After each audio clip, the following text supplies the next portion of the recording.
అసలు నేను ఈ పని ఎందుకు చేశానో నాకే తెలియదు.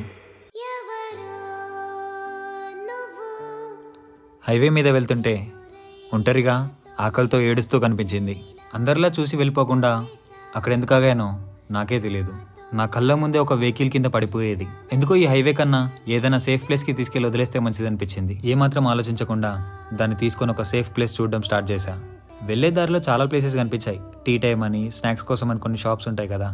కానీ అక్కడ దీన్ని వదిలేయడం అంత సేఫ్ అనిపించలేదు. ఎందుకంటే వాళ్ళు నైట్ షాప్ క్లోజ్ చేశారంటే ఇంకక్కడ ఎవరూ ఉండరు. సేవ్ చేద్దామన్న ఆలోచనతోని దాని తల్లికి దూరం చేశానా అనిపించింది. కానీ దాని ఆకలి చూసి ఆ హైవే మీద దాన్ని ఊరికి వదిలిపెట్టలేకపోయా. ఆహారం వెతుకుతూ ఏదో ఒక వెహికల్ కింద పడి ప్రాణం పోగొట్టుకునే బదులు ఇలా ఒంటరిగా అయినా బ్రతికుంటుందని ఇక్కడ దాకా తీసుకొచ్చా. కానీ తన తల్లికి చాలా దూరంగా. ఎంత దూరం అంటే ఆ ప్లేస్ కోసం వెతుకుతూ దాదాపు 70 కిలోమీటర్లు వచ్చేసా. నేను ఇదేం రీల్ కోసం చేయట్లేదు. మీకు కూడా ఎక్కడైనా మూగజీవాలు కనిపిస్తే వాటిని పెంచుకోకపోయినా పర్లేదు, కానీ వాటి ఆకలి తీర్చండి. నేను వదిలిపెట్టిన ప్లేస్ సేఫ్ అని ఎందుకంటున్నా అంటే వాళ్ళు నైట్ అక్కడే స్టే చేస్తారంట. ఇంతకు నేను చేసింది కరెక్టా కాదా నాకు కామెంట్లో చెప్పండి.